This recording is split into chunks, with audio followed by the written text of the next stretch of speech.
أعوذ بالله من الشیطان الرجیم بسم الله الرحمن الرحیم.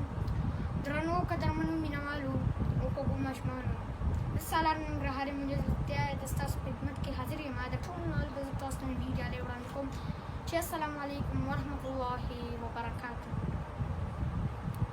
نن زه یوې لنډې کیسې سره د ستاسو په حضور کې حاضر شوی یم او زما د کیسې عنوان دی: موږ باید د خپل رب نه ناامیده نه شو.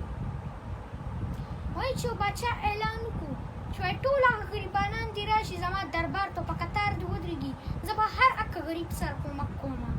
نو د هر ټول غریبان راشي دربار ته او په قطار ولاړي. نو غریبان باچا ته کاسه نیسي او باچا ورته ورکړي پیسې اچوي. نو ټول لاړ شي، اخره کې د یو ملنګ نوبت راشي.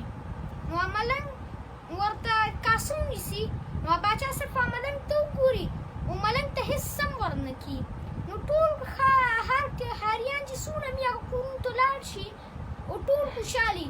نو دا کوم ملنګ چې دا داسې خوشحالي، بې اندازې دا زیات خوشحالي. نو یو بزرګ ته یې پوښتنه وکړي چې ته ولې دومره خوشحاله یې؟ تا ته باچا هېڅ سم در نه کړل.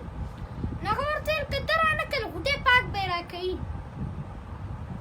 نو ګرانو کتونکو، زما د کیسې مطلب دی باید موږ خپل رب نه ناامیده نه شو.